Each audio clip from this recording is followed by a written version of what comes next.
اچھا میرے بھائیوں، ایک اور کرنٹ ایشو میں چاہ رہا ہوں ڈسکس کر لوں. اسی ویک کے اندر 3 اکتوبر 2023 کو ایک اعلی سطح کا اجلاس ہوا جس میں آرمی چیف بھی تھے اور پرائم منسٹر بھی اور باقی جو بڑے ذمہ داران لوگ ہیں جو ملک کی سیکیورٹی کو دیکھتے ہیں اور باقی معاملات کو. اس کے بعد ایک اعلامیہ جاری ہوا جو پوسٹ کی شکل میں ہم نے اس سے اگلے دن ہی اپنے آفیشیل یوٹیوب چینل میں ڈال دیا تھا پوسٹ کے طور پر. آپ کو پتا ہے کہ پاکستانی قوم کی یادداشت تو بڑی کمزور ہے، خبریں سنتے بھی ہیں تو اوور لک ہو جاتی ہیں، لیکن میرے لیے وہ بہت بڑی خبر تھی. میری چند ایک خواہشات کی تکمیل اس کے اندر تھی اور مجھے خوشی ہوئی کہ جہاں کہیں اگر ہماری اسٹیبلشمنٹ کو اچھا کام کرتی ہے تو ہم اس اعتبار سے انہیں اپریشیٹ ضرور کریں.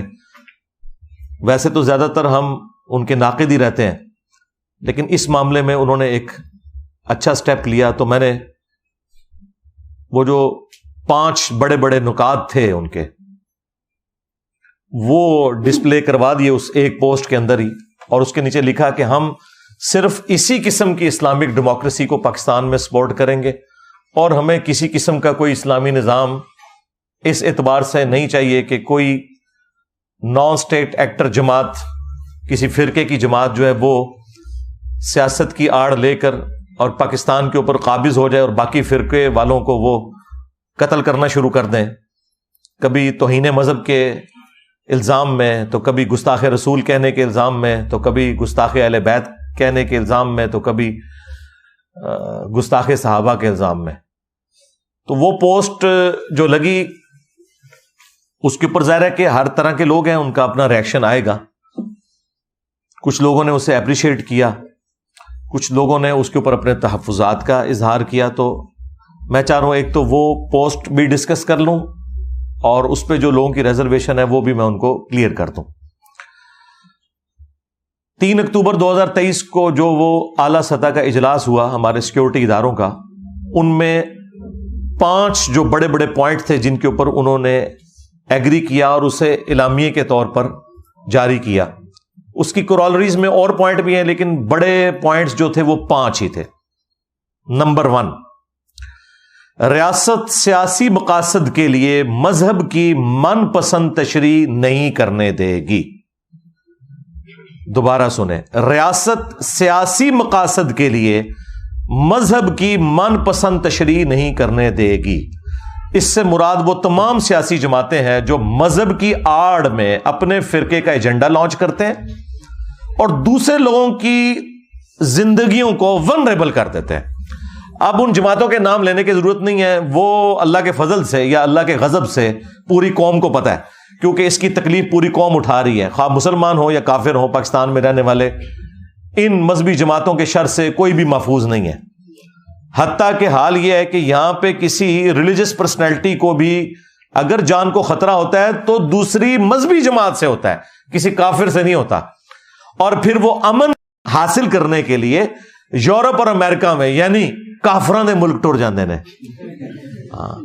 اور ایک کافراں دا ملک وہ ہے جتھے تہاڈی جان بچی ہوئی ہے، یا کافراں دا ملک وہ ہے کہ جدھر آپ کو ہر وقت یہ دھڑکا لگا رہتا ہے کہ کوئی عشق رسول کے نام کے اوپر آپ کا سر تن سے جدا نہ کر دے. یہ مسلمان ملک ہے، وہ اسلامی ملک ہے. چند ایک باتوں پہ آپ کو اختلاف ہو سکتا ہے. اگر احترام جان اور احترام مال نہیں ہے تو ہم نے چاٹنا ہے اس قسم کی گورننس کو، اور پاکستان میں یہی ہے. آپ اگر رفع الیدین سے نماز پڑھ رہے ہیں کسی مسجد میں یا اونچی آمین کہتے ہیں تو آپ کو کسی ہندو سے، کرسچن سے خطرہ نہیں ہے کہ وہ آپ کو مسجد میں گالیاں دے یا مسجد سے دھکے مار کے نکال دے. ان سے خطرہ ہے. آج آپ ایک نان مسلم کو اسلام کی دعوت دیتے ہوئے نہیں ڈرتے، اور نہ آپ کو اس سے کوئی خطرہ ہوتا ہے، کیونکہ آپ کو پتا ہے کہ یہ سنے گا کہ یہ ہمارا دین ہے، وہ اپنا پوائنٹ آف ویو سامنے رکھے گا. لیکن کسی مسلمان کو قرآن کی آیت بتاتے ہوئے یا بخاری مسلم سے نماز کا طریقہ بتاتے ہوئے، رکوع میں جاتے وقت اور رکوع سے اٹھتے وقت رفع الیدین، آپ ڈرتے ہیں کہ یہی کتے کی طرح مجھے کاٹ نہ لے. یہ کتے کی مثال قرآن میں آئی ہے علماء سو کے لیے، سورۃ الاعراف میں، بلعام بن بورا کے بارے میں. اور سنن نبی داؤد کے اندر بھی نبی علیہ السلام نے فرمایا میری امت میں ایسے گروہ پیدا ہوں گے کہ جس طرح باولا کتا کسی کو کاٹ جائے اس کے ایک ایک ریشے تک اس کا اثر پہنچ جاتا ہے نا، اس قسم کی بدعت ان گروہوں میں پیدا ہو جائیں گی. تو یہ کون سا باولا کتا ہے جو کسی مسلمان کو کاٹ جائے اور اس میں بدعت پیدا ہو جائے؟ یقیناً وہ کتا اسی نسل کا ہوگا جسے مولوی کہا جاتا ہے. ظاہر ہے کوئی اسکواش کا پلیئر تو نہیں نا جو کسی کو بدعت سکھائے گا، کوئی کرکٹ کا پلیئر تو بدعت نہیں سکھائے گا نا، کوئی مولوی سکھائے گا نا کسی فرقے کا. اور اس کے اوپر اجماع ہے. آپ بریلویوں سے پوچھے وہ کہیں گے ہاں یہ دیوبندی ہیں وہ باولے کتے. دیوبندیوں سے پوچھے وہ کہیں گے بریلوی ہیں. سنی سے پوچھے وہ کہیں گے شیعہ ہیں. شیعہ سے پوچھیں وہ کہیں گے سنی ہے. جب یہی بات میں کرتا ہوں کہتے ہیں ہمیں گالیاں دے رہے ہیں. اور بھائی تمہارے ہی اس کے اوپر آلریڈی اجماع ہوا ہوا ہے. ہم تو ساری باتوں کو بیک وقت انڈورس کرتے ہیں کہ سارے صحیح کہہ رہے ہو. بالکل بالکل تھوڑے نال. تو یہ ریاست سیاسی مقاصد کے لیے مذہب کی من پسند تشریح نہیں کرنے دے گی. بہت اچھی بات ہے جی، شکر ہے آپ کو خیال آیا کہ یہ ریاست ان لوگوں کے ہاتھوں یرغمال بن چکی ہے جو اپنی من پسند تشریح کرتے ہیں، ہر ایک کے اوپر گستاخی کے فتوے لگاتے ہیں. حالانکہ حال یہ ہے کہ اپنے بزرگوں نے چشتی رسول اللہ پڑھایا ہوا ہے. ہائے ہاں اے زخم میں چل رہا ہے تھوڑا، کینسر بنا دینا ہے. میں اشرف علی تھانوی رسول اللہ پڑھوایا ہوا ہے، مناظرے کیے ہوئے ہیں، آج تک کر رہے ہو. اب میرے ڈر سے آگے کہہ رہے ہیں کتاباں بدل گئی نے. ہاں دیکھ لو پھر کیسے قابو آئے نے. میرے نبی سا ہے ہی کوئی نہیں، تیرے بابے تے شے ہی کوئی نہیں، تے بابیاں تو ہی ہوں دستبردار ہو گئے تھے. الحمدللہ. دوسرا پوائنٹ اس میں تھا کہ کسی بھی شخص یا گروہ کو طاقت کے زبردستی استعمال کی اجازت نہیں دی جائے گی. کسی شخص کو یا کسی گروہ کو قانون کو ہاتھ میں لینا، طاقت کے ذریعے کسی سے کوئی چیز منوانا، اس کی اجازت نہیں دی جائے گی. اچھا یہ ساری باتیں آلریڈی ہمارا ایک آئینی حق ہے جو ہمارے کانسٹیٹیوشن میں لکھا ہوا ہے. یہ صرف اس کا اعادہ ہو رہا ہے اور یہ اب اس کی ضرورت پڑ گئی ہے ان کو. چلیں ہمارا بھی ساتھ بھلا ہو جائے گا اس حوالے سے. تو بالکل ہم کہتے ہیں، ہم تو شروع دن سے کہہ رہے ہیں کہ صرف فوج کا کام ہے کہ وہ جہاد اور قتال والے معاملات کے اندر لے کے چلے، اور ود ان کنٹری پولیس کا کام ہے جو سول ایجنسی ہے، یا کبھی یہاں سول گورنمنٹ نے رینجرز کو بلانا ہو تو وہ بلائیں. ادروائز کسی سیاسی یا مذہبی جماعت کا یہ کام نہیں ہے کہ وہ اپنا جہادی ونگ بنائے اور اس کے ذریعے جہاد کس کے خلاف کرے؟ مسلمانوں کے خلاف. ہاں فرانس تک تو انہوں نے پہنچ نہیں سکنا، یورپ تک تو پہنچ نہیں سکتے. یہاں نہ ہمارے بینک چھوڑتے ہیں یہ، نہ ہماری گاڑیاں چھوڑتے ہیں، نہ ہمارے مکان چھوڑتے ہیں. میں نے آج تک کوئی عاشق رسول نہیں دیکھا سو کالڈ جو لبیک یا رسول اللہ کہہ کے اپنے موٹر بائک کی ٹینکی میں جو ہے نا وہ آگ لگا دے. تو آڈے موٹر سائیکل ساڑن کے اے ندی حالت ہے. تو کسی کو اجازت نہیں دی جائے گی کہ وہ اس طریقے سے زبردستی یہ کرے. اب یہ علیحدہ بات ہے کہ یہ سارے کام ہماری اسٹیبلشمنٹ کی مرضی سے اور ان کی سرپرستی میں ہوتے رہے. یہ تو ایک حقیقت ہے، اور یہ وہ حقیقت ہے جو ہم پہلے دن سے آپ کو بتاتے ہیں. آج جو آ کے ہماری پوسٹوں کے نیچے کامنٹس کرتے ہیں پی ٹی آئی کے لوگ، نون لیگ کے لوگ، ایسے لوگوں کو شرم کرنی چاہیے. تم لوگ مجھے بتاؤ گے کہ اسٹیبلشمنٹ کا سیاست میں کوئی کردار نہیں ہونا چاہیے؟ سب سے زیادہ اسٹیبلشمنٹ کے ہاتھوں جو لوگ یوز ہوئے ہیں وہ ہمیں بتائیں گے. بھائی ہم تو اس وقت تمہیں سمجھا رہے تھے جب تمہارا پرائم منسٹر جو ہے وہ اسٹیبلشمنٹ کے ساتھ مل کے مخالفین کو جیلوں میں گزارا تھا. آج وہ خود جیل میں گیا تو تمہیں یاد آ گیا کہ فوج کا سیاست میں کوئی کردار نہیں ہونا چاہیے. 2018 کے الیکشنز کو کس طرح مینج کیا گیا، 2014 کے دھرنے کیسے ہوئے، اس وقت تم لوگوں کو خیال نہیں آیا. آج ہمیں بتا رہے ہیں جی علی بھائی اسٹیبلشمنٹ کو آپ یہ سپورٹ کر رہے ہیں، ان کا تو یہ کردار ہے. مجھے بتا رہے ہیں دیکھو ہم تو 2012-13 کی میری ویڈیوز یوٹیوب کے اوپر اپلوڈ ہیں جب آپ لوگوں کو پتہ ہی نہیں تھا، اور اس وقت ہماری جہادی تنظیم میں ایسٹ ہوتی تھی فوج کا. جماعت الدعوہ باقی تنظیمیں، میں اس وقت بھی ان لوگوں کے خلاف بولتا تھا کہ یار یہ کام غلط ہو رہا ہے، یہ تمہارے گاٹے فٹ ہوں گے. یہ تو 2015-16 میں آ کے ان کو جب ہوش آئی، پھر ڈان لیکس ہوئی، FATF حافظہ اللہ آیا، پھر انہوں خیال آیا اچھا وہ بھی سانو گورے نہیں دسنا ہے کہ بندے دے پتر بن جاؤ. گوروں نے جب ان کو بتایا، تلوار لٹکی، تو پھر ان کو خیال آیا کہ نہیں نہیں نہیں یار یہ تو اب کام بڑھ گیا، اب ہم نے یہ کام نہیں کرنا. پھر ضرب عزم شروع ہوا، رد الفساد شروع ہوا، اور یہ کرتے کرتے، اس لیے آپ دیکھیں جب یہ لوگ سیم پیج پہ تھے نا، چیئرمین PTI اور ان کی جماعت اور اسٹیبلشمنٹ، 2021 کے اندر جب ان سارے لوگوں کی گردنوں میں سریے تھے، اس وقت میرا انٹرویو ریکارڈ کیا تھا حقیقت TV والوں نے، اور اس وقت حقیقت TV خود ان کا ایک ماؤتھ پیس تھا، آپ سمجھ لیں، اسٹیبلشمنٹ کا. تو میں نے ان کو انٹرویو میں یہ بات کی تھی کہ میرے انٹرویو میں آپ نے کٹنگ نہیں کرنی، میں جو کچھ بولوں گا اس کا وزن خود اٹھاؤں گا، کیونکہ میں اسٹیبلشمنٹ کے ٹکڑوں پہ کبھی نہیں پلا، نہ میں نے ان سے کبھی کوئی چندہ لیا ہے کہ مجھے کسی کا ڈر ہو اس حوالے سے. تو انہوں نے کہا جی بالکل، وہ میرے اسٹوڈنٹ تھے، انہوں نے ریگارڈ کیا.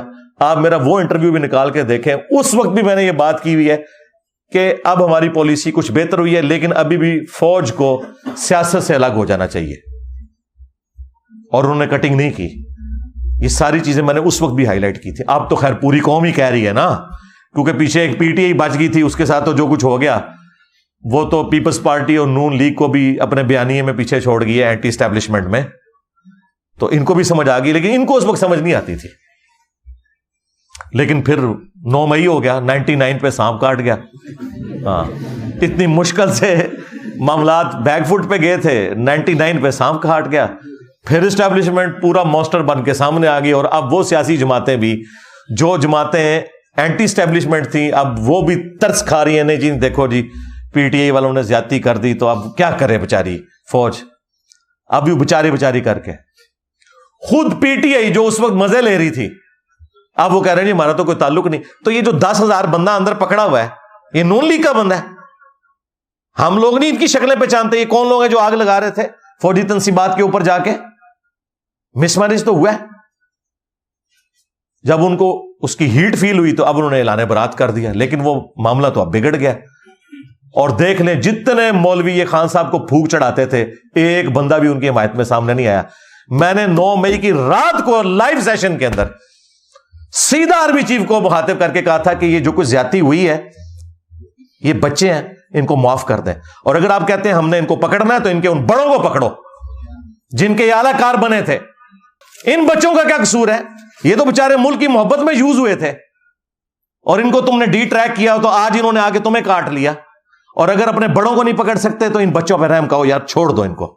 صرف میں نے جرت کی. کدھر کے طارق جمیل صاحب؟ ہاں، امت کا رہنما ملا ہے اتنے عرصے بعد. اور بھائی چڑھتے سورج کو سلام ہوتا ہے. ٹروتھ لور جو ہے نا، وہ نہیں دیکھتے کہ سورج چڑھ رہا ہے یا ڈوب رہا ہے، وہ حق کی آواز کو بلند کرتے ہیں. تو میں نے اسی وقت کیا، بار بار کیا، آج پھر کر رہا ہوں کہ اگر آپ اپنے بڑوں کو سزا نہیں دے سکتے، چھوڑ دیں، باقیوں کو بھی معاف کر دیں. ٹھیک ہے؟ اگر آپ کہتے ہیں کہ نقصانات ہوئے ہیں، اس سے زیادہ نقصانات ہماری اسٹیبلشمنٹ کر چکی ہوئی ہے اپنی غلط پالیسیز کی وجہ سے. صرف مشرف نے جو پاکستان کو نقصان پہنچایا نا، امداد ہمیں 5 یا 6 ارب ڈالر ملی ہے، لیکن نقصان ہم 50 ارب ڈالر سے زیادہ کا اپنا کروا چکے ہیں.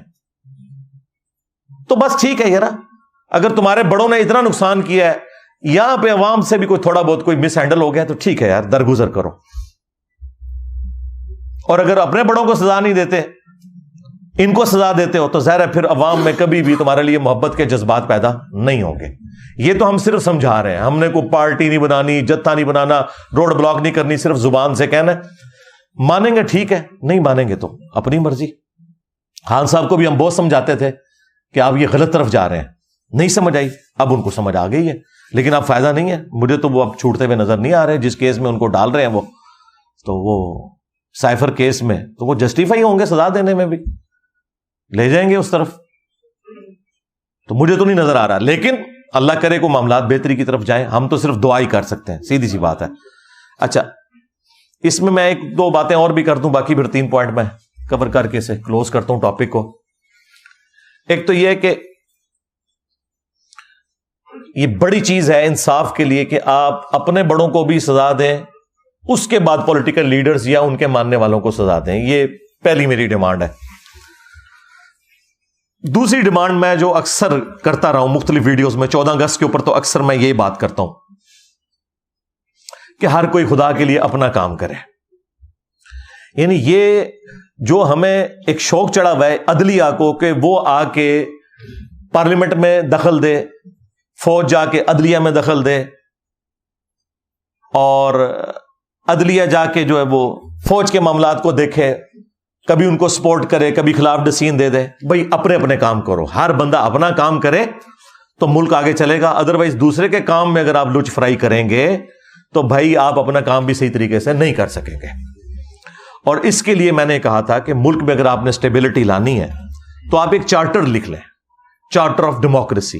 اس میں بھلے اسٹیبلشمنٹ بیٹھے, فوج بھی بیٹھے, عدلیہ بھی بیٹھے, پولیٹیکل لیڈرز بھی بیٹھے, ساری جماعتوں کے, اور یہ ڈیسائیڈ کر لیں کہ ہماری اکانومی کی لائن اب آندہ 25 سال کے لیے 5 دفعہ جو اسمبلیاں اپنا وقت پورا کریں گی, ہماری اکانومی کی لائن یہی رہے گی. کوئی سیاسی جماعت دوسری سیاسی جماعت کے اوپر اکنامک پالیسی کا بلیم نہ دے, سارے مل کے پالیسی بنائے کہ آج اگر پی آئی اے کو ہم نے پرائیویٹائز کرنا ہے تو کرنا ہے. یہ نہیں ہے کہ پی ٹی آئی جو ہے وہ بیچ میں اپنا لچ فرائی کر دے کہ نہیں یہ زیادتی ہو رہی ہے, جب خود آئے تو پھر اور بات کرنا شروع کر دیں, نون لیگ کی حکومت آئے تو اور بات کرنا شروع کر دیں, اور جب اپوزیشن میں جائے تو اور بات کرنا شروع کر دیں, صرف پوائنٹ سکورنگ. یہ کام نہ ہو, ایک ڈیسیژن ہو, سارے اسے فالو کریں. اور اسی میں چارٹر آف اکانومی لکھا جائے اور چارٹر آف ڈیموکریسی, یہ 2 چارٹر لکھ لیے جائیں کہ ایک دوسرے کی حکومتوں کو نہیں الٹیں گے, اور اکانومی کے پوائنٹ آف ویو سے ایک آپ لائن لیں گے, تاکہ یہ آندہ سے یہ معاملات اس طریقے سے نہ بگڑیں. 5 دفعہ اسمبلیاں پوری شرافت کے ساتھ اپنا وقت پورا کریں. اس طریقے سے نہیں کہ آپ پرائم منسٹرز کو کبھی پوری قوم کو آپ نے لگایا کہ جناب یہ اتنا بلینز آف ڈالرز جو ہے وہ فلاں لیڈر لے گیا اور اینڈ پہ آپ کو ایک اقامہ ملا. ٹھیک ہے, تو میں کہتا ہوں یار یہ کروڑوں روپے ملک کے ضائع کیے, اگر اقامہ ہی نکالنا تھا اس میں سے.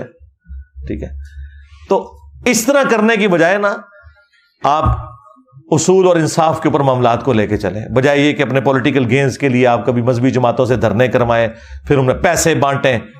ٹھیک ہے, پھر وہ اس وقت بھی آ جائیں جب آپ کو ضرورت نہ ہو, پھر آپ ان کے اوپر کریک ڈاؤن کریں, جب کریک ڈاؤن ہو تو پھر وہ ملک بند کر دیں, اور یہ تماشا لگا رہے. تو چارٹر آف ڈیموکریسی اور چارٹر آف اکانومی یہ لکھا جائے, پالیسی سیم چلتی رہے. تیسرا پوائنٹ جو پچھلے دنوں یہ جڑاملا والا واقعہ ہوا جس میں 18 کے قریب گرجے جلے, وہ تو خیر کلیم بہت زیادہ بڑا فگر کر رہے ہیں, اور اس وقت ہمارے جو پنجاب کے آئی جی ہیں ڈاکٹر عثمان صاحب, انہوں نے تو بتایا کہ 6000 کے قریب نفری پیچھے تیار تھی جس نے یہ سارا معاملہ اور آگے بھڑکانا تھا, اس لیے ہم نے اس وقت معاملے کو ٹھنڈا کیا. تو مجھے اس وقت بھی بڑا یعنی غصہ آیا اس کے اوپر کہ یار یہ قوم کس طرف جا رہی ہے. بہرحال اب انہوں نے وہ جن 6000 بندے تھے ان کی لسٹیں پوری بنا لی ہوئی ہیں, انہوں نے وہ ایک ایک کر کے ساروں کو قانون کے کٹہرے میں لے کے آئیں گے. اور میں نے اس وقت بھی ریکویسٹ کی تھی کہ یار آپ نے ضرب عضب شروع کیا, آپ نے رد الفساد کیا, ایک رد النفاق بھی کریں. یہ منافق ہیں, یہ پاکستان کے ساتھ بھی منافقت کر رہے ہیں, نان اسٹیٹ ایکٹر, اور اسلام کے ساتھ بھی منافقت کر رہے ہیں, عوام کو دھوکہ دے رہے ہیں. ان کے خلاف ایک آپریشن لانچ کریں, رد النفاق. وہ الحمدللہ اب نام اس کا جو بھی وہ رکھیں, بال رد النفاق شروع ہو گیا. جے اے میں تمہیں دس دیں انشاءاللہ. اب یہ وقت کے ساتھ حالات بہتری کی طرف جائیں گے انشاءاللہ. اور چوتھی چیز اس میں جو میں نے وہ بیانیے میں بات کی تھی رد النفاق کے بعد, کہ جو پھر بندے پکڑے جائیں ان کو پھر عدالتوں کے ذریعے سزائیں دلوائی جائیں, اور یہ فوری انصاف ہو. فائز عیسیٰ صاحب بھی وہاں پہنچے تھے, اب تو خیر وہ چیف جسٹس بن گئے. جڑاملا واقعے کے فوراً بعد وہ پہنچے تھے وہاں پر, اب انہی کے پاس کیسز لگنے ہیں. تو اب کسی چیز کو بھی بالائے طاق رکھتے ہوئے جو صحیح ڈیسیژن بنتا ہے وہ کریں. آج تک پاکستان کی تاریخ میں جتنے نان اسٹیٹ ایکٹرز نے اس طرح کی حرکتیں کی ہیں نا, الٹیمیٹلی بڑی عدالتوں سے جا کے چھپ جاتے ہیں. آج تک جو کچھ بھی ہوا بڑی عدالتوں سے جا کے یہ لوگ چھٹ جاتے ہیں. اس لیے چھٹتے ہیں کہ وہاں جا کے گواہ جو ہے گواہی نہیں دیتے, ان کی جان کو خطرہ ہوتا ہے. گواہ مکر جاتے ہیں, اب عدالت نے تو شواہد کی بنیاد پہ فیصلہ کرنا ہے. میرا خیال ہے گواہ اگر مکر بھی جائیں, اگر آپ کے پاس کیمرے کا ریکارڈ موجود ہے, سی سی ٹی وی سے یہ چیز کنفرم ہو جاتی ہے کہ یہ لوگ مجرم ہیں, انہیں سزا ملنی چاہیے, سیدھی سی بات ہے. ادروائز یہ معاملات اس طریقے سے چلتے رہیں گے. یہ 4 چیزیں ہو گئی. اور 5ویں چیز میں نے کہا تھا کہ یہ خیر میرا ایک ذاتی شغف ہے, یہ آپ کی مرضی ہے, چاہے تو سافٹ ویئر اپڈیٹ کر دیں ان کا, تو چاہے کوئی ایک مولوی سٹی بنا دیں, جس طرح جو ہے وہ اٹلی میں ویٹیکن سٹی بنا اور مولویوں کو کہا کہ بھئی ادھر لڑو بھیڑو جو کچھ کرنا ہے, ادھر جا کے خیر ان کا بھی ڈانگ نکل گیا. ان مولویوں کو ناردرن ایریا میں شفٹ کریں, جتنے بھی یہ فسادی قسم کے مولوی ہیں نا, ان کی 4 شادیاں کروائیں, ان کو گاڑیاں دیں, ٹھیک ہے, ان کو انٹرنیٹ کے ہائی سپیڈ کنیکشن لے دیں. یار ساڈی جان چھڈن ہے, اتوں انہوں نے کڈو, خدا دا ناج ہے جی ملک نو رہنے دے قابل رکھنا ہے. تو یہ 5 نکاتی ایجنڈا ہے. نمبر 1 سزا دینی ہے, اپنے بڑوں کو دو, پلس ٹھیک ہے عوام کو بھی دو, لیکن اگر ان کے اوپر ہاتھ نہیں ڈال رہے, پولیٹیکل لوگوں سے بھی پھر صرف نظر والا معاملہ کرو. اور نمبر 2 چارٹر آف ڈیموکریسی یا چارٹر آف اکانومی, یہ دونوں چارٹرز لکھے جائیں اور ایک پالیسی بنائی جائے, تاکہ حکومتیں کوئی بھی آئیں ایک دوسرے کے اوپر بلیم نہ ڈال سکیں, نہ ایک دوسرے کی ٹانگیں کھینچیں. پھر آپ کو وہ ٹرو اسلامک ڈیموکریسی کی برکات بھی انشاءاللہ ملیں گی. نمبر 3 رد النفاق شروع کریں, آپریشن کا نام رد النفاق. اور 4تھی چیز, جب یہ آپریشن ہو اس کے بعد عدالتوں کے ذریعے فوراً سزاؤں والا معاملہ ہو اور منطقی انجام تک پہنچایا جائے. اور 5ویں چیز مولوی سٹی بنایا جائے ویٹیکن سٹی کے طرز کے اوپر. خیر یہ ساری باتیں میں نے ساتھ اس اعتبار سے ڈسکس کر دی کہ کانسیپٹ کلیئر ہو جائے. تو 2 پوائنٹ ہم ڈسکس کر چکے ہیں اس اعلامیے میں. ایک, ریاست سیاسی مقاصد کے لیے مذہب کی من پسند تشریح نہیں کرنے دے گی. دوسرا, کسی بھی شخص یا گروہ کو طاقت کا زبردستی استعمال کرنے کی اجازت نہیں دی جائے گی. نمبر 3 اقلیتوں کے حقوق اور مذہبی آزادی اسلام اور آئین پاکستان کا حصہ ہے. اور ظاہر ہے بالکل ہے, یہ پاکستان کے جھنڈے میں جو وائٹ نشان ہے یہ غیر مسلموں کے لیے, خواہ وہ غیر مسلم قادیانی ہوں, خواہ وہ غیر مسلم جیوز ہوں, کرسچنز ہوں یا ہندو ہوں. زندگی کا حق نہیں آپ ان سے چھین سکتے. عقیدے کا اختلاف, علمی اختلاف اپنی جگہ, وہ آپ نے کرنا ہے, ڈنکے کی چوٹ پہ کرنا ہے. تم لوگ تو ختم نبوت کے نام کے اوپر صرف چندے کھاتے ہو نا. علمی جواب قادیانیوں کے علمی وظائف کے صرف میں نے دیے ہیں. آج بھی یوٹیوب پہ مجھے بتائیں کسی بھی ختم نبوت کی تحریک کی کوئی علمی ویڈیو دکھائیں. زیادہ سے زیادہ یہ کہیں گے جی وہ ٹوائلٹ میں مر گیا, بس اس قسم کے ان کے پاس اعتراضات ہوتے ہیں. علمی بات کوئی نہیں کی سوائے میرے. درجنوں ویڈیوز ہیں میری قادیانیوں کے خلاف. انہوں نے صرف, اور انہوں نے بھی اینٹی قادیانی کام کیا ہے. ختم نبوت پہ تو کسی نے بھی نہیں کام کیا. ختم نبوت اس دن ہوگا ہاں جس دن چشتی رسول اللہ اشرفی رسول اللہ پہ بھی یہ لوگ بات کریں گے جدھر سے چندے لے کے کھا رہے ہیں. اسی شہر سے نکلتے ہیں جہاں سے کتابیں چھپ رہی ہیں, ادھر دھرنا نہیں دیتے, مصیبت ہماری جان کو ڈال دیتے ہیں. تو یہ جو اقلیتوں کے حقوق ہیں بالکل ان کی حفاظت ہونی چاہیے. یہ all over the world Pakistan کے لیے بدنامی کا معاملہ بنا ہوا ہے. 4تھی چیز اس میں تھی, ملک میں سیاسی مسلح گروہ یا تنظیم کی کوئی جگہ نہیں ہے. یعنی پہلے لوگ یہ سیاست کی آڑ میں چھپ جاتے تھے کہ جی ہماری سیاسی جماعت ہے نا, جس طرح MQM سیاسی جماعت بنائی ہوئی تھی, ساتھ ایک ونگ بنایا ہوا تھا مسلح قسم کا, اس کی آڑ میں چھپ جاتا تھا. اور ساری جماعتوں نے اپنے اپنے اس قسم کے نا اسلحے کی بنیاد کے اوپر بنائی ہوئی ہیں ونگز. پیپلز پارٹی نے بھی بنائی ہوئی ہے, ہاں جی, جماعت اسلامی نے بھی بنائی ہوئی ہے. اور آپ اور چھوڑ دیں یار, یہ جو آپ کو بڑی شریف تنظیمیں نظر آ رہی ہیں, دعوت اسلامی کی بھی ہے ایک سنی تحریک کے نام کے اوپر. وہ اس طرح کے جو لوگ ہیں ان کے حوالے کرتے ہیں. وہ یہ TLP تو اب آئی ہے نا, اس سے پہلے سنی تحریک تھی. اور ادھر بھی دیکھ لیں آپ, تبلیغی جماعت بالکل ٹھیک ہے, لیکن دوسری طرف سپاہی صحابہ, لشکر جنگوی, اور پولیٹیکل جماعت میں مولانا فضل الرحمان صاحب. ہاں, ہر جگہ انہوں نے اپنی سیاسی بھی معاملات رکھے ہوئے ہیں, ساتھ مسلح معاملات بھی رکھے ہوئے ہیں, اور ساتھ ایک تبلیغی سامنے ایک وہ بھی ونگ رکھا ہوا ہوتا ہے لوگوں کی آنکھوں میں دھول جھونکنے کے لیے. تو یہ انہوں نے کلیئر کہا کہ ملک میں سیاسی مسلح گروہ کی کوئی اجازت نہیں جائے گی. یعنی کوئی سیاسی جماعت بھی ہے نا, وہ یہ نہیں کہہ سکتی کہ جی ہم تو الیکشن میں حصہ لے رہے ہیں لہذا کیا مسئلہ ہوا اگر ہم نے ساتھ کوئی اسلحہ رکھ لیا ہے. نہیں, یہ اسلحہ لے کے کل کو آپ لوگ دارالحکومت کے اوپر چڑھ دوڑیں گے اور مصیبت بن جائیں گے باقی لوگوں کے لیے. اور پانچواں جو اعلامیہ تھا وہ یہ تھا کہ طاقت کا استعمال صرف اور صرف ریاست کا دائرہ اختیار ہے.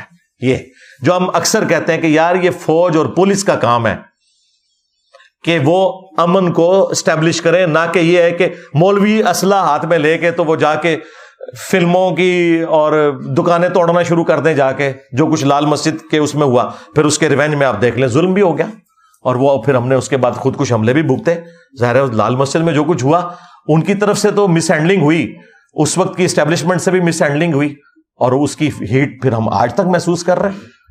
تو یہ 5 پوائنٹس تھے جو اس میں ڈسکس کیے گئے، اور اس کے بعد انہوں نے کہا کہ اب ہم جو اس حوالے سے سائبر کرائم اور یہ ساری چیزوں کو اسٹیبلش کریں گے اور لوگوں کو پکڑ کے سزائیں دیں گے. اور میں تو سمجھتا ہوں کہ یہ ایک ہمارے صبر کا ہمیں پھل ملا ہے، اور آواز بلند کرنے کا، یہ ایک نہ ایک دن یہ ہونا تھا. اور یہ اب ریاست جب ٹھان لیتی ہے کسی معاملے کو، تو آپ دیکھ لیں ڈالر دیکھ لیں، پھر آیا نا 307 سے نیچے، کیونکہ ریاست نے یہ فیصلہ کر لیا کہ بھائی یہ غلط ہو رہا ہے، یہ کام نہیں اب ہونے دینا. پہلے وہ ریاست میں ہی بیٹھے ہوئے لوگ تھے جو ان ساری سمگلنگ کو سپورٹ کرتے تھے، یہ سب کچھ وہی انہی کی سرپرستی میں ہو رہا ہوتا تھا. تو میں تو دعا کرتا ہوں کہ یہ معاملات آگے چلیں، اور آخر میں ریکویسٹ یہ ہے کہ یار الیکشن کراؤ، اور اس معاملے کو انٹرم گورنمنٹ کی بجائے جو عوام کی منتخب حکومت جو بھی آئے اس کے سپرد کریں، تاکہ ایک لانگ ٹرم پالیسی بنے اور معاملات جو ہیں وہ بہتری کی طرف جائیں. ہم اپنے بڑوں کو وقتاً فوقتاً یہ چیزیں ہائی لائٹ کرتے رہتے ہیں، تاکہ قیامت کے دن ہماری اس اعتبار سے کوئی پکڑ نہ ہو کہ ہم نے کوئی سچائی کے حوالے سے بزدلی کا مظاہرہ کیا ہے یا کسی کو ہائی لائٹ نہیں کی. اور بڑوں کے لیے تو میں اکثر وہ حدیث بیان کرتا ہوں کہ بخاری اور مسلم دونوں میں حدیث ہے کہ سب سے برا اگر کوئی گڈریا ہے تو وہ ہے جو کسی جگہ کا حکمران ہے. جس طرح گڈریا بھیڑ بکریوں کی حفاظت کرتا ہے نا، اس طرح حکمران عوام الناس کے اوپر ایک اللہ تعالی کی طرف سے مقرر کیا گیا ہے. اگر اس نے انصاف نہ کیا تو جنت کی خوشبو بھی نہیں پائے گا.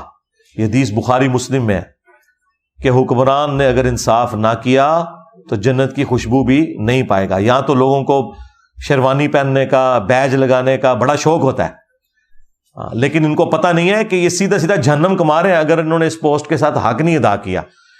قیامت کے دن ان لوگوں نے کہنا کہ ہم گمنامی کی موت کسی فٹ پاتھ پہ مر جاتے نا وہ بہتر تھا، ہم آرمی چیف نہ بنتے، ہم پرائم منسٹر نہ بنتے، ہم چیف جسٹس نہ بنتے، اگر انہوں نے انصاف نہ کیا تو. انہوں نے آخرت میں کہنا ہے کہ یا اللہ ہمیں تو کسی فٹ پاتھ پہ مار دیتا، ہماری لاش کو کوئی دفنانے والا نہ ہوتا، کم از کم آخرت کے عذاب سے تو بچ جاتے ہیں.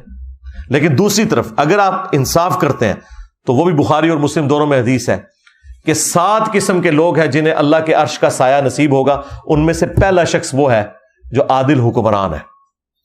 پھر انعام بھی پھر اسی اعتبار سے ہے. ایک اور حدیث ہے بخاری اور مسلم میں، تم میں ہر ایک نگہبان ہے اور اس سے اس کی رعیت کے بارے میں پوچھا جائے گا. پھر نبی صلی اللہ علیہ وآلہ وسلم نے فرمایا کہ ایک حکمران اپنی رعایا کے اوپر حاکم ہے، اس سے اس کے بارے میں پوچھا جائے گا.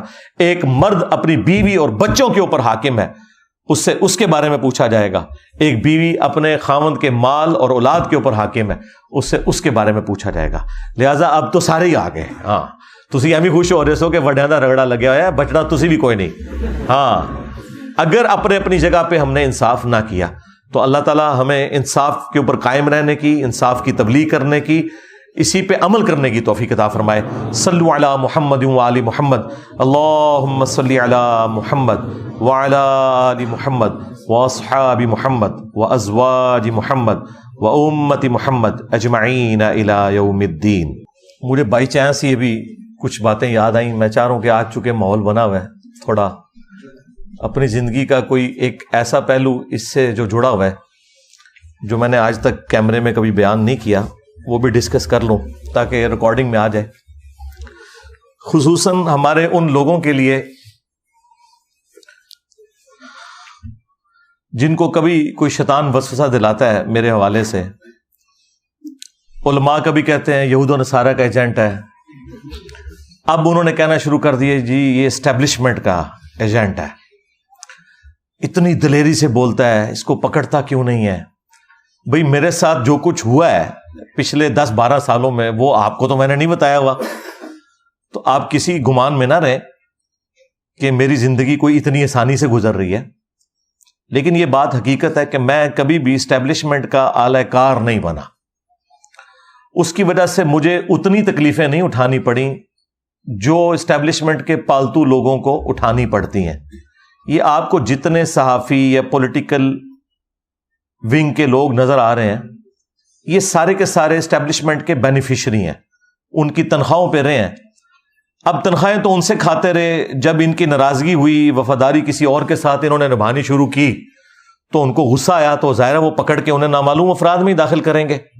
قانوناً غلط کر رہے ہیں، لیکن میں آپ کو جو دنیاوی طور پہ جسٹیفیکیشن ہے وہ بتا رہا ہوں. قانوناً تو میں کسی بھی ایکسٹرا جوڈیشل ایکٹیویٹی کے حق میں کبھی بھی نہیں رہا، خواہ وہ کوئی ریاستی ادارہ کرے یا کوئی مذہبی جماعت کرے یا کوئی بھی کرے. قانون اور آئین کی حکمرانی ہونی چاہیے. لیکن میرے ساتھ الحمدللہ شروع سے ایک غیرت والا ایلیمنٹ اٹیچ رہا کہ میں نے کبھی بھی کسی کے اعلی کار بننے سے ہمیشہ انکار کیا، نہ کسی پولیٹیکل جماعت کا ساتھ دیا، نہ کسی ریاستی ادارے کا. البتہ اگر میری کوئی بات کسی پولیٹیکل لیڈر کے حق میں گئی تو وہ اس وجہ سے نہیں کہ مجھے اس سے کوئی عقیدت تھی، اس کے پیچھے ریزن یہ ہے کہ میں سچائی کے لیے کھڑا ہوا کہ یار یہ اس وقت اس کے ساتھ یہ زیادتی ہے. جس طرح خان صاحب کے دور میں آپ کو پتہ ہے جب کبھی ان کے اوپر مذہبی کارڈ یوز ہوا تو میں نے ان کے حق میں آواز بلند کی، تو اس کی وجہ سے بعض لوگوں نے سمجھا کہ یہ کوئی پی ٹی آئی کے پے رول کے اوپر ہے.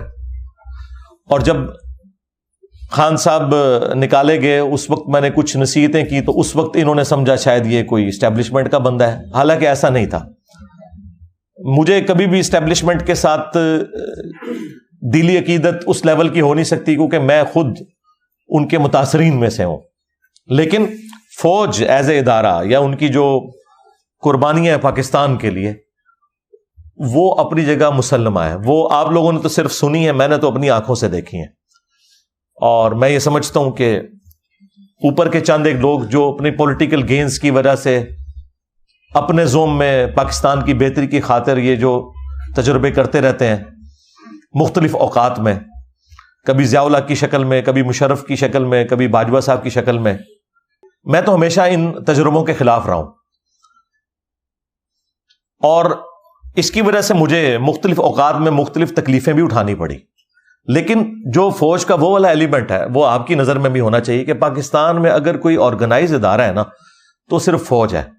پاکستان کی یونٹی کی علامت ہے تو وہ فوج ہے، اس وجہ سے کہ کراچی سے لے کر کے پی کے اینڈ تک اور ادھر سے آپ مشرقی بارڈر سے لے کر مغربی بارڈر تک ایک ہی ادارہ ایسا ہے کہ جس میں سما و طاعت کا سسٹم ہے.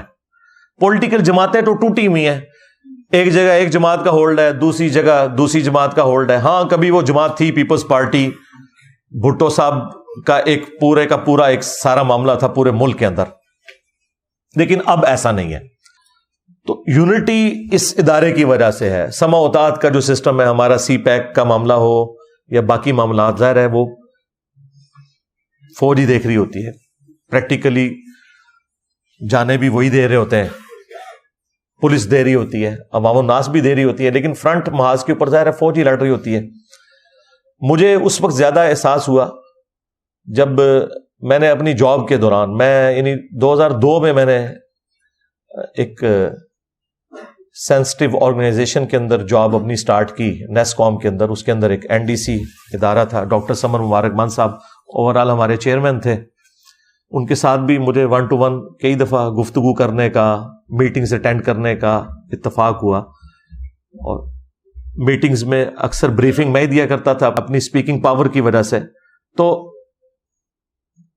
میں نے کافی چیزیں یعنی آبزرو کی وہاں پہ. اپنے اداروں کے اعتبار سے تو خیر ہمارے اٹامی انرجی کے جتنے بھی ادارے ہیں عام لوگ تو ان کے بارے میں اچھا گمان رکھتے ہیں اور کسی حد تک درست بھی ہے، لیکن اتنے بھی کوئی دودھ کے دھلے ہوئے نہیں ہیں. یہاں پہ بھی ظاہر ہے جو ایک حرام خوری والا معاملہ ہے وہ یہاں پہ بھی موجود ہے، اس بڑے لیول پہ نہیں لیکن چھوٹے لیول پہ تو ہے. لیکن اوور آل لوگ کمیٹڈ ہیں، اس میں کوئی شک نہیں. میں نے ڈاکٹر سمر مبارک صاحب کے ساتھ یعنی جو وقت گزارا، میں نے جو سب سے بڑی چیز دیکھی، میں نے انہیں کبھی بھی نہیں پایا کہ وہ یعنی اقامت سے پہلے مسجد میں پہلی صف میں نہ ہو، خواہ وہ فجر کی نماز ہو، گرمیوں کی فجر کی نماز میں بھی وہ بندہ آدھا گھنٹہ پہلے مسجد میں پہلی صف میں بیٹھا ہوتا تھا. اس کے بعد پھر عرفان برنی صاحب بنے اور باقی لوگ جتنے ہمارے، ماشاءاللہ مجھے کافی کلوزلی ان لوگوں کو دیکھنے کا موقع ملا.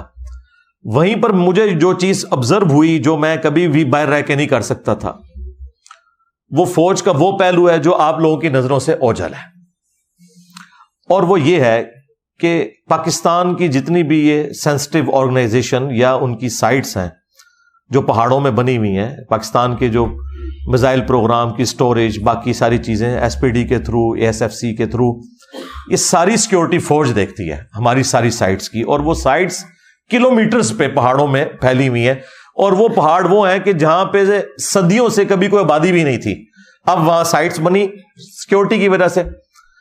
اب ظاہر ہے کہ وہ سائٹس تو بن گئی ہیں، لیکن وہ تو اماج گاہ ہیں سانپوں کی، خنزیر وہاں پہ عام پھرتے ہیں، اور اس کے علاوہ بھی کئی ایک موذی قسم کے جانور. سائٹس تو اب بن گئی ہیں، ظاہر ہے وہ شام کے وقت وہ ساری چیزیں وہاں جمع بھی ہو جاتی ہیں. کئی بار ایسا ہوا کہ ہمارے ڈرائیورز یا سیکیورٹی گارڈز کے کمروں سے سانپ بھی نکل آتے تھے. ظاہر ہے پہاڑوں کے اندر ہے، اب کتنی آپ صفائی کر سکتے ہیں، اتنا کچھ مینج کریں. تو مجھے وہاں جا کے احساس ہوا، ورنہ میں یعنی کوئی، چونکہ بڑوں کی پکچر میرے سامنے تھی نا، میں تو شروع سے ایک ڈیموکریٹک قسم کا بندہ ہوں، تو مجھے پالیٹکس میں جو فوج کا کردار ہے نا، یہ کبھی بھی اچھا نہیں لگا. اور بچپن میں ہم بھی یعنی اسی قسم کے جذباتی پاکستانی تھے، ہمیں سمجھ ہی کوئی نہیں تھی. جب 1988 میں بے نظیر آئی اور ان لوگوں نے IJI بنوائی، اور ہم لوگ بھی وہ جتنے وہ گندے قسم کے نعرے ہوتے تھے اسکول لیول پہ ہم بھی لگایا کرتے تھے. ہم سمجھتے تھے کہ مسلم لیگ کو یا یہ اسلامی جمہوری اتحاد کو سپورٹ کرنا یہ اسلام کی سپورٹ ہے، اور یہ جو ہے پتہ نہیں کوئی کافر ہے بے نظیر جو ہم پہ مسلط ہو گئی ہے. وہ تو پھر ہمیں بعد میں پتہ چلا کہ یہ تو بڑے لوگوں کی گیمیں تھیں، اور وہ 90s کی تو پوری گیم جو پیپلز پارٹی اور مسلم لیگ کی جو یہ تماشا چلتا رہا، یہ ان بچوں نے نہیں دیکھا کہ جو صرف خان صاحب کی باتیں سنتے ہیں. اس لیے ان کو نہیں پتا کہ دوسری جماعتوں نے بھی اپنے اپنے وقت میں کیا کیا تکلیفیں کاٹی ہیں، ایک دوسرے سے بھی اور اسٹیبلشمنٹ سے بھی. پھر انہوں نے آ کے چارٹر آف ڈیموکریسی لکھا تھا. یہ تو آج بڑا سکون ہے اس اعتبار سے، جو کچھ 90s میں ہوتا رہا، 1.5-2 سال بعد حکومت الٹ جاتی تھی اور یہ سارے معاملات ہوتے تھے.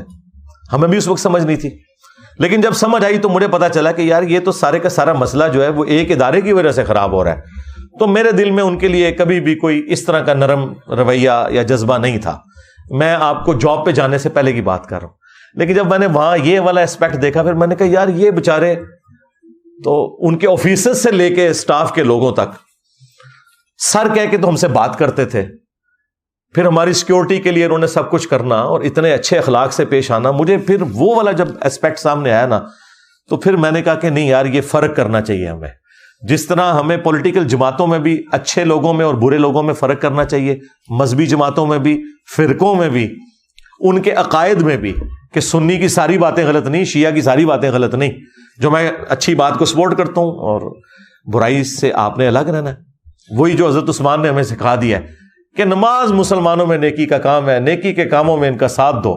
جنہوں نے مسجد نبوی پہ قبضہ کیا ہوا ہے، صحیح بخاری 695 نمبر حدیث، برائی میں ان سے الگ رہو. حالانکہ اسٹیک پہ خلافت لگی ہوئی حضرت عثمان کی، لیکن اپنے مخالفین کے بارے میں کہہ رہے ہیں نمازیں ان کے پیچھے پڑھو، اگرچہ انہوں نے مسجد نبوی پہ قبضہ کر لیا، کیونکہ نماز تو کوئی برائی کا کام نہیں. لہٰذا پاکستانی قوم بھی دیکھے کہ اچھائی کے کاموں میں تو کم از کم اسٹیبلشمنٹ کا ساتھ دیں، فوجی قیادت کا بھی ساتھ دیں، پولیٹیکل قیادت کا بھی ساتھ دیں، پرائم منسٹر کا بھی ساتھ دیں. ہاں برائی میں الگ رہیں، اپنا پروٹیسٹ بھی ریکارڈ کروائیں، لیکن صرف دشمنی پہ اتر کے اس لیول پہ چلے جانا کہ آپ ان کے بارے میں نیگیٹو رویہ اختیار کریں. میں یہ سمجھتا ہوں یہ جو ابھی ڈیسیژن ہوا ہے، جو میں نے آپ کو 5 پوائنٹ بتائے کہ اب یہ ڈیسائیڈ ہوا ہے کہ کوئی بھی سیاسی جماعت مسلح گروہ بنا کے اس طریقے سے مذہب کی من پسند تشریح کر کے نہیں چڑھ دوڑے گی دوسرے کے اوپر. یہ بہت بڑا ایک ڈیسیژن ہے. اسی طریقے سے ابھی یہ جو ڈالرز کے حوالے سے جو کچھ ہوا اچھی چیز ہے. باقی ہم وہ کہتے ہیں کہ الیکشن اپنے ٹائم پہ ہونا چاہیے، بالکل. اس میں پولیٹیکل لیڈرز کے خلاف اگر کیسز بنے ہیں تو ان بڑوں کے خلاف بھی بننے چاہیے جنہوں نے ان پولیٹیکل لیڈرز کو یوز کر کے اس طرح کے تجربات اپنی پاکستانی قوم کے اوپر کیے. وہ اپنی جگہ، وہ تو میں بار بار ریکارڈ کرواتا ہوں، لیکن یہ والا اسپیکٹ یاد رکھیں، کیونکہ میں نے دیکھا ہے کہ جب سے خان صاحب کے ساتھ یہ سارا مسئلہ ہوا ہے نا، تو پی ٹی آئی جو ہے نا وہ بہت آگے چلی گئی ہے اس معاملات میں. نون لیگ تو شاہی کوئی نہیں اس کے مقابلے میں رہی ہے کہ جس طرح کی اب یہ زبان پاکستان کے اداروں کے بارے میں استعمال کر رہے ہیں. اس سے اداروں کو تو کوئی نقصان نہیں ہونا، پاکستان کا بیڑا غرق ہو جانا ہے. ان کے ہاتھ میں بھائی سلطہ ہے، ان کے ہاتھ میں بندوق ہے، وہ پھر آپ کو گھروں سے بھی اٹھائیں گے.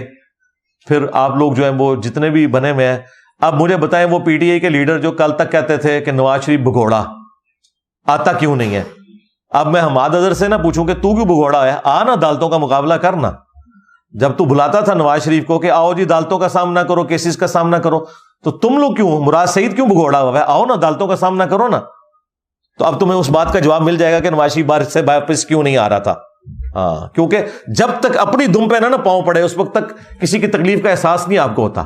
ہم کہتے ہیں وہ بھی غلط ہو رہا تھا، یہ بھی غلط ہو رہا ہے، لیکن یہ نہیں ہو سکتا کہ آپ اس کو جسٹیفائی کریں اور اسے غلط کہیں، یا اسے جسٹیفائی کریں اور اسے غلط کہیں. اب تو خیر خان صاحب نے خود بھی مانا ہے، خان صاحب نے کہا ہے کہ جی میں نے نہیں نواز شریف کی حکومت ہٹائی تھی، وہ اسٹیبلشمنٹ نے ہٹائی تھی. ٹھیک ہے، یہ تو لکھ کے سپریم کورٹ میں دیا ہے خان صاحب نے. جو باتیں اتنے صافی نہیں ان سے منوا سکے، اب ان کو سمجھ آ گئی ہے. تو یہ وقت کے ساتھ چیزیں لرن کرتے ہیں، اب ہماری اسٹیبلشمنٹ بھی سیکھ رہی ہے. پر میں اپنے والے سے آپ کو بتا دوں کہ مجھے پہلے نمبر پہ قرآن و سنت ہے، اس کے بعد پاکستان کا آئین ہے، اور اس کے بعد کوئی ریاستی ادارہ یا سیاسی جماعت ہوگی. جو بھی غلط کام کرے گا ڈنکے کی چوٹ پہ میں کہوں گا غلط ہے، یہ کام ٹھیک ہو رہا ہے، یہ کام غلط ہو رہا ہے. تو مجھے جو اپنی جاب سے ریٹائرمنٹ لینی پڑی، اس میں بھی انڈائریکٹلی میرے ساتھ بھی ایک لیول کی ایک زیادتی ہوئی جس کی وجہ سے مجھے لینی پڑی. خیر اس شر میں سے اللہ نے خیر نکالا کہ میری خواہش تھی. ویسے تو میں الٹا بھی لٹک جاتا، میں جس پوسٹ پہ تھا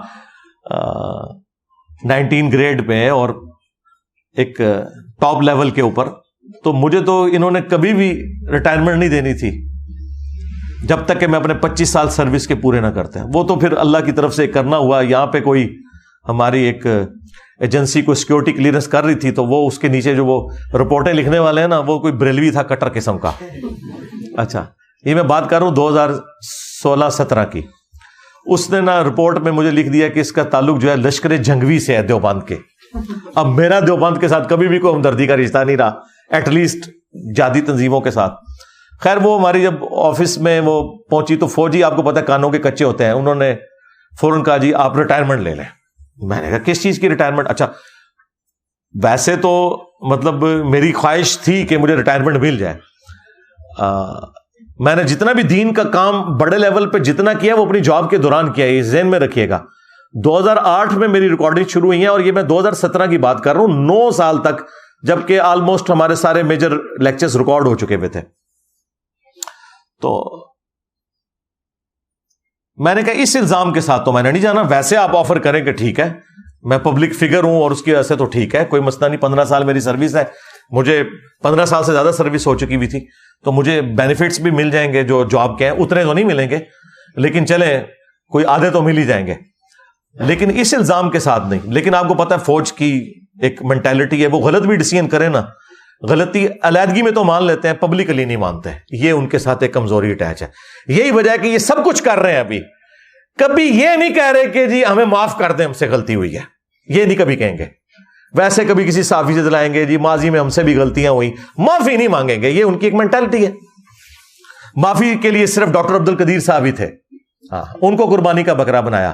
معافی کے لیے صرف پولیٹیکل لیڈرز ہی بچے ہوتے ہیں.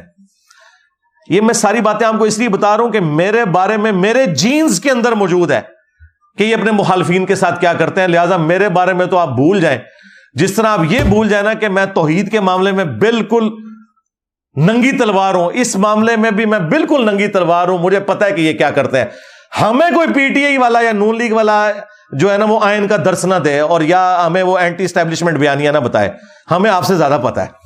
ٹھیک ہے، تو بہرحال اس وقت جب یہ معاملات چلے تو میں سیدھا پھر اسلام آباد ہائی کورٹ میں نے کیس کر دیا اپنے ادارے کے خلاف. اور جسٹس شوکت صدیقی صاحب، وہ بھی میری طرح آپ کو پتا ہے نڈر قسم کا جج، اس نے بلا لیا اور وہ تو مطلب اس طرح کے معاملات میں کوئی کسی کا لحاظ نہیں کرتے تھے. ان کی عدالت میں کیس لگا، ان کو بلایا تو یہ آئے بائیں شائع کرتے رہے اور 1 سال تاریخیں بھگتے رہے، صرف ڈانٹ کھا کے وہاں سے آتے تھے. الٹیمیٹلی پھر آخری دفعہ تو انہوں نے بڑے سخت الفاظ میں نے کہا کہ بھائی میں اب اس کو پھر ون سائیڈڈ ڈیسائیڈ کر دوں گا اگر آپ لوگوں نے یہ سارے معاملات اس طریقے سے لے کے چلنے ہیں. وہ خیر ان دنوں پھر شوکت صدیقی صاحب کی وہ تقریر ہو گئی, وہ تو چلے گئے. خیر کیس پھر دوسری جسٹس اطہر من اللہ اس وقت ابھی چیف جسٹس نہیں بنے تھے اسلام آباد ہائی کورٹ کے, ان کی کورٹ میں لگ گیا, کیس وہاں پہ چلا گیا. بال وہ معاملات چلتے رہے. بس اس دوران پھر اللہ تعالیٰ نے کو میرے دل میں یہ بات ڈالی کہ یار ٹھیک ہے. مجھے پھر کچھ لوگوں نے اپروچ کیا کہ سر اب آپ کا جو لیول ہے, آپ اس ادارے میں کیا کرنا ہے, آپ نے آ کے یہاں تو سارے آپ کے اسٹوڈنٹ بیٹھے ہوئے ہیں, تو بس اب آپ یہ کام کریں. تو مجھے بات کلک کر گئی. میں نے کہا ٹھیک ہے یار. پھر میں نے اس معاملے کو اوور لک کر کے 2020 کے اینڈ پہ جا کے میں نے وہ پھر اپنے ساری ریٹائرمنٹ والا معاملہ بھی کیا, اور سارے وہ پرانے جو میرے ایریئرز رہتے تھے وہ ریسیو کیے, اور آفیشیلی میں نے سگنیچر کر دیے. اس دوران خیر میں نے اپیل کے لیے جو ہے نا وہ اپلائی کیا تھا. جب میری ان کے ساتھ میٹنگ بھی, تو اس وقت بھی میں نے ان کو کہا کہ یار یہ اس طریقے سے آپ نے کوئی الزام لگانا, صحیح الزام لگائیں, لیکن غلط الزام کے ذریعے یہ نہ کریں. میں نے اس لیے سے کیا تھا. بہرحال یہ میں بتانے کا مقصد یہ ہے کہ میں خود اس فیز سے گزرا ہوا ہوں. ٹھیک ہے, وہ تو اللہ تعالیٰ نے ہر شر میں سے کوئی خیر نکالنی ہوتی ہے. میرے لیے جو اللہ تعالیٰ نے یہ پوسٹ رکھی ہوئی ہے, وہ ڈاکٹر ذاکر نائک کی بات وہ کہتے ہیں کہ میری والدہ کہا کرتی تھی کہ میں ہزاروں اپنے ڈاکٹر ذاکر نائک قربان کر سکتی ہوں اگر ایک احمد دیداد ہمیں ڈاکٹر ذاکر نائک کی شکل میں اور مل جائے. تو ڈاکٹرز تو بہت ہوں گے, لیکن ڈاکٹر ذاکر نائک تو ڈاکٹر ذاکر نائک ہے. کنگ ایڈورڈ میڈیکل کالج نے کئی MBBS ڈاکٹرز پروڈیوس کیے ہیں, لیکن ڈاکٹر اسرار تو پھر ڈاکٹر اسرار ہے. ٹھیک ہے, تو اس لیے میں نے جب دیکھا میں نے کہا یار میکینیکل انجینئر دنیا میں اور بھی کہیں ہیں, ٹامی انرجی میں ہائر پوسٹ میں ہے, لیکن یہ اس وقت جو اللہ تعالیٰ نے یہ اس کام کے لیے مجھے چن لیا, اور ظاہر ہے کہ اللہ تعالیٰ ہی کسی کے دل میں بات ڈالتا ہے, اس کو صلاحیتیں دیتا ہے غیر معمولی حالات و واقعات میں. تو میں نے پھر اس کام کو پورے پیشن کے ساتھ الحمدللہ لے کے چلوں. اور آپ دیکھ لیں 2017 میں ہمارے 1 لاکھ سبسکرائبرز تھے پورے 10 سالوں کے اندر, اور پھر چند سالوں کے اندر اب آپ دیکھ لیں سبسکرائبرز کو تو خیر سیکنڈری حیثیت حاصل ہے, اگرچہ وہ 2.5 ملین سے زیادہ ہے, لیکن اصل چیز ویورشپ ہے. آج آپ دنیا میں ریلیجن پہ بات کریں تو آپ کو پتا چل جائے گا کہ وہ فرقے جن کی تعداد کروڑوں میں ہے, وہ مولوی جن کے پیچھے کروڑوں اس فرقے کے لوگ کھڑے ہیں, ان کو کتنی دنیا سنتی ہے دین کے لیے, اور ہمارے پلیٹ فارم کو کتنی دنیا سنتی ہے دین کے لیے, یہ آپ کے سامنے ہے. دیکھیں تبلیغی جماعت نے یا دعوت اسلامی نے اگر ترقی کی ہے نا, تو ایک فرقے سے انہوں نے جنم لیا ہے جن کے کروڑوں ماننے والے تھے, اور میں سارے نو پوڑ کے رہا دیتا ہے. دیکھیں نا یہ ہونا کہ یعنی ایک بندہ بریلویت سے اٹھے تو ظاہر ہے کروڑوں بریلوی موجود ہیں, چند اس کے ساتھ لگ جائیں گے, اور پھر سارے محاذوں پہ بیک وقت جنگ لڑ کے, اور پھر اللہ تعالیٰ کی یہ نصرت کہ سچائی کی طاقت ہے کہ باقی لوگ تو اپنے فرقوں کی دعوت کو لے کے چلے, جہاں کروڑوں لوگ ساتھ موجود تھے وہ سارے فیل ہو گئے, اور جو سارے فرقوں سے ٹکر لے کر کھڑا ہوا اللہ اور اس کے محبوب علیہ السلام کی فیور کے اندر, جس کے ساتھ کوئی بھی نہیں تھا, اور اللہ تعالیٰ نے اس کی آواز کو اس طرح پوری دنیا میں پہنچایا, پورا پیراڈائم شفٹ ہو گیا. لوگ اکثر کہتے ہیں انجینئر صاحب کو اسٹوڈنٹ تیار کریں اپنے بعد, میں نے کہا اپنے بعد کیا, اپنے بعد کا بھی کام میں نے اپنی زندگی میں اللہ نے مجھ سے لے لیا. یعنی ہم کوئی بھی اگر ایک اسکول آف تھاٹ کہہ لیں, یا کوئی تحریک, یا کوئی بھی ایسی چیز کوئی بھی لانچ کرتا ہے, وہ کس لیے ہوتی ہے؟ تاکہ ریفارم کی جائے. تو اس پلیٹ فارم کی برکت سے تو پوری نیشن ہی, پوری مسلمان قوم ریفارم ہو گئی ہے. وہ کہتی ہے کہ بھائی ہمیں بتانا ہے قرآن و سنت میں کیا لکھا ہے, لے جاؤ بابے سائڈ پہ. تو یہ سب سے بڑی چینج ہے. اگر کوئی مجھے ایک لائن میں پوچھے نا چینج کیا ہے, اب لوگ کہتے ہیں 10 لکھیا کتنے ہی, ہاں کتنے لکھے ہیں, بس یہ بات جب بھی کوئی بریلوی دیوبندی اہل حدیث شیعہ اپنے مولوی سے پوچھے 10 کتنے لکھے ہیں, تو یہ چینج ہے. اس سے بڑی اور چینج کیا چاہیے؟ اس طرح کی چینج تو پہلے کبھی نہیں آئی تھی. تو یہ وہ ریفارم ہونا ہے. الحمدللہ اللہ کا شکر ہے کہ ہم نے اس معاملے کو بڑی ایمانداری کے ساتھ لے کے چلے ہیں. لہٰذا میرے بارے میں کبھی بھی کسی نے وہم نہیں کھانا کہ میں کبھی اسٹیبلشمنٹ کا اعلی کار بنوں یا بنا رہا, یا کبھی ناٹ ایٹ آل, نیور, کبھی بھی نہیں. میں بالکل سچائی کے لیے ہمیشہ کھڑا ہوتا ہوں, آندہ بھی کھڑا ہوں گا. آپ دیکھیں لوگ تو رالیں لوگوں کی ٹپک رہی ہوتی ہیں. یہ جو خان صاحب کے دور کے اندر اس وقت کی جو اسٹیبلشمنٹ نے جو پلان کیا ہوا تھا نا, اس پلان میں مجھے بھی انہوں نے یوز کرنے کی کوشش کی. میرے پاس بندے بھیجے کہ آپ کو وزارت مذہبی امور دیں گے, آپ کی لائف کو تھریٹ ہے, آپ وہاں شفٹ ہو جائیں. میں نے کہا بھائی میں آپ کو اسسٹ ضرور کروں گا, میں سسٹم کا حصہ نہیں بن سکتا, کسی مولوی کو ہی ڈھونڈیں. ہاں میں آپ کو پورا کورس بنا کے دے سکتا ہوں کہ اس طریقے سے معاملات کو لے کے چلنا ہے, لیکن اگر آپ یہ کہیں نہیں. پھر انہوں نے پھر مختلف پارٹیاں میرے پاس بھیجیں کہ جی وہ جی یہ آپ طارق جمیل صاحب, جواد نقوی صاحب, کچھ علماء کی لسٹ دی, ان کو آپ اکٹھا کریں, ہم تمام ٹی وی چینلز پہ آپ کے پروگرام کراتے ہیں اور ہم اس طریقے سے اس معاملے کو لے کے چلتے ہیں, مولویوں کو سائڈ پہ کریں. میں نے کہا جو ایک دفعہ ان کے ہاتھوں یوز ہو گیا تو کل کو یہ اپنے مرضی کا دین بھی بیان کروائیں گے. میں نے کہا بھائی ہماری معذرت قبول کریں, البتہ آپ دین کی ہیلپ کے طور پہ ہم سے جب بھی کوئی چیز پوچھیں گے وہ ہم ضرور بتائیں گے, آپ کے لیے ہم کام نہیں بھائی کر سکتے, سیدھی سی بات ہے. اور وہ دیکھیں وہ بیچارہ تو اب فارغ ہو کے گھر بیٹھ گیا, جس کا آرمی چیف بننے کا خواب تھا, بندے میرے پاس بھیج رہا تھا, مجھے تو نہیں پتا تھا کہ اس کا اپنا کیا اشر ہونا ہے, خود بھی فارغ ہو گیا. تو دیکھیں میں کبھی بھی نہ ابھی اعلی کار بنوں گا, نہ پہلے کبھی بنا, نہ مستقبل میں. اس کی وجہ یہ کہ ان لوگوں نے ریٹائر ہونا ہے, ان کو تو کوئی جانتا نہیں ہے, لیکن الحمدللہ ہمارے اس پلیٹ فارم کی لیگیسی پرانی ساری کے سارے فرقوں کو پیچھے چھوڑ گئی ہے, کیونکہ ہم نے فرقہ واریت سے بلند ہو کر یہ آواز بلند کی. کوئی چندہ بک نہیں بنائی, کوئی مسجد نہیں بنائی, کوئی مدرسہ نہیں بنایا. سب سے بڑھ کر ان سب کو مسلمان سمجھتے ہیں, ان کے پیچھے نمازیں پڑھتے ہیں, ان کی زندگی موت کا مسئلہ چندے ان کو دیتے ہیں. تو الحمدللہ اس لیے ہم کہتے ہیں ہمسا ہو تو سامنے آئے. آج تک جتنے مذہبی پیشوا ہیں فرقے لانچ کر کے گئے ہیں, مدرسے بنا کے گئے ہیں, چندہ بک بنا کے گئے ہیں. تمہارے بابوں کی ایک گندگی بھی تم کہو نا کہ یہ والی گندگی انجینئر صاحب آپ کے اندر ہے, وہ نہیں نکال سکتے تم, لیکن کم از کم مان گئے ہو نا کہ وہ گندگی تھی. تو میں نے تو اس سسٹم سے کچھ نہیں حاصل کیا سوائے اس کے کہ میری لائف ونریبل ہوئی, میری فیملی کی لائف ونریبل ہوئی, میرے ٹیم ممبرز کی لائف ونریبل ہوئی, ان کی فیملیز کی لائف ونریبل ہوئی ہیں. اور کیا حاصل کیا اس سے؟ مونیٹائز نہیں کیا اپنا چینل ویڈیو ایڈز کے اوپر. 1 کروڑ سے زیادہ میں مہینے کا کما سکتا تھا اگر ویڈیو ایڈ چلاؤں, جتنی میری ویورشپ ہے. ٹھیک ہے, میں مولوی کیا, میں تو اسٹیبلشمنٹ اور پولیٹیکل لیڈرز کو بھی خرید سکتا تھا اتنے پیسوں کے ساتھ, لیکن نہیں کیا. صرف اس لیے کہ کوئی بندہ کسی بھی اعتبار سے کوئی جھول نہ نکالے. اور میں ظاہر اس کو غلط بھی سمجھتا تھا عورتوں کا ویڈیو میں آنا, یہ بھی ایک وجہ تھی, اور لیکن یہ بھی تھا کہ یار کوئی بہانہ اس اعتبار سے داخل نہ کرے. 3 چیزوں کی کوئی گنجائش نہیں ہماری اس دعوت میں, عورت, شہرت اور دولت. عورت سے مراد یہ کوئی عورت کی تضحیق نہیں, یعنی یہ چھپی دوستیاں جو یہ مفتی کرتے ہیں, تیسری کر لیتے ہیں, پھر چوتھی کر لیتے ہیں, اور پھر مدرسے بناتے ہیں, پہلے شاگردنیاں ہوتی ہیں, پھر چاچیاں بن جاتی ہیں تھوڑیاں. ٹھیک ہے.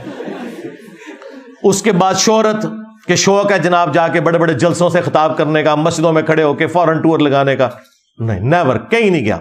جو آتا ہے ادھر آئے گا بھائی. وہ اکثر ہمارے یہاں پہ اکیڈمی میں فون آتا ہے نا, لاہور سے لوگ آتے ہیں, پنڈی سے, اسلام آباد سے. میں نے کہا دیکھ لو, پہلے جیلم سے لوگ داتا دربار جاتے تھے, اب داتا دربار والے جیلم شریف آتے ہیں. یہ فرق ہے, یہ فرق ہے.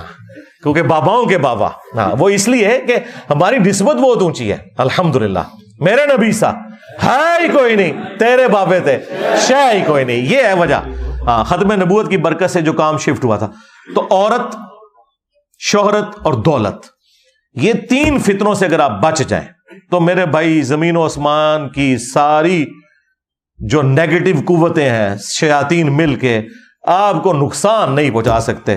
جب بھی ڈرل ہوگا نا, یہ دیکھیں جتنے انٹرنیشنل اسپیکر ہیں نام لیے بغیر, کسی کو کوئی زنانی لڑ گئی ہے, ہاں, کسی کو شہرت لڑ گئی ہے, کسی کو دولت لڑ گئی ہے, اور پوری زندگی دین کا کام کر کے آخر میں ذلیل ہو گئے بڑھاپے میں جا کے.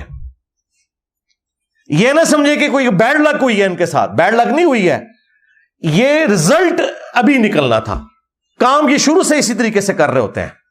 وہ اللہ تعالیٰ نے ڈھیل دی کہ شاید پلٹ آئے, کوئی شاید پلٹ آئے, نہیں پلٹتا ٹھیک ہے, بڑھے ویلے جاؤ مر جاؤ اسی طرح.